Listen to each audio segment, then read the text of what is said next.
السلام علیکم ورحمۃ اللہ۔ نوید بھائی، آپ کے بھیجے ہوئے تینوں میسیجز سنا میں بھائی کے، 1 minute 14 second, 1 minute 1 second, 2 minute 3 second کا۔ دیکھیے الحمدللہ بھائی کیا بول رہے ہیں، سنیے۔ سب سے پہلی بات نوید بھائی، میں تو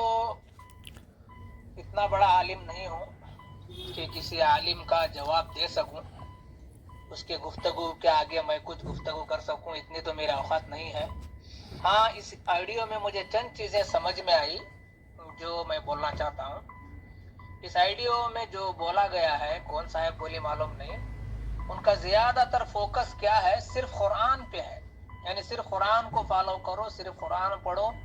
حدیث کو لینے کی وجہ سے آدمیوں کا دماغ کچرا بن گیا ہے، ایسا بولنا چاہ رہے ہیں، لیکن یہ بات بالکل غلط ہے۔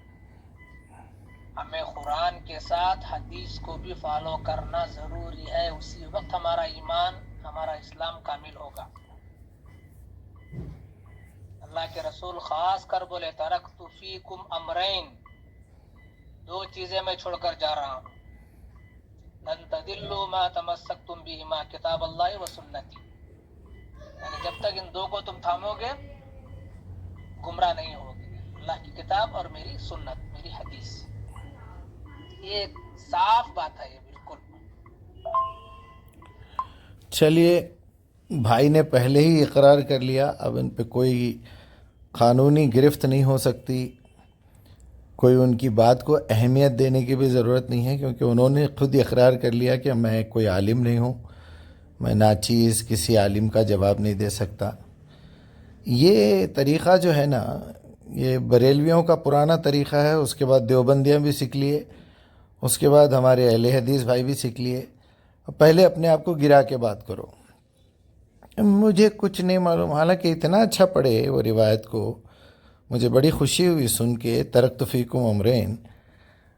لیکن آخری میں گڑبڑ کر دیے کہ میں کتاب اللہ و سنتی بول کے کہ میں تمہارے درمیان کتاب اللہ چھوڑ کے جا رہا ہوں، اور اس پہ عمل کرنے کا طریقہ اس کو سنت بولیں گے نا۔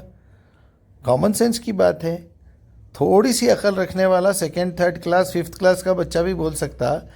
کہ یہ سائنس کی بک ہے، اس پہ پریکٹیکل کرنے کا لیبارٹری میں وہ طریقہ ہے۔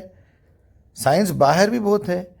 لیکن جو کوشچن بک میں دیا گیا ہے اس کو پریکٹیکلی اس فارمولے کو کیسے کرنا ہے، بایولوجیکل سائنس ہے تو کیا ہے، کیمیکل سائنس ہے تو کیا ہے، ظاہر بات ہے نا، فزکس ہے تو کیا ہے، سب کے ایکسپیریمنٹس الگ الگ ہوں گے۔ میں اگر الیکٹرانکس انجینئر بن رہا ہوں تو میں الیکٹران کا پریکٹس الگ کروں گا، پروٹون کا الگ کروں گا، نیوٹرون کا الگ کروں گا۔ بالکل ایسا ہی ہے نا،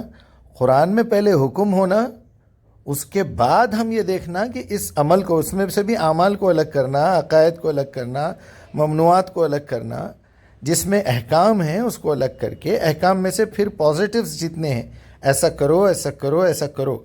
پھر دوسرا ہے ایسا مت کرو، ایسا مت کرو، ایسا مت کرو، امر بالمعروف و نہی عن المنکر،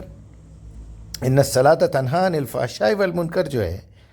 تو کسی چیز کو چھوڑ دینے کی سنت تو ہمارے کو دیکھنے کی ضرورت ہی نہیں ہے۔ جیسا یہ لوگ کہتے ہیں کہ صلو کما رأیتمونی اصلی، وہاں اللہ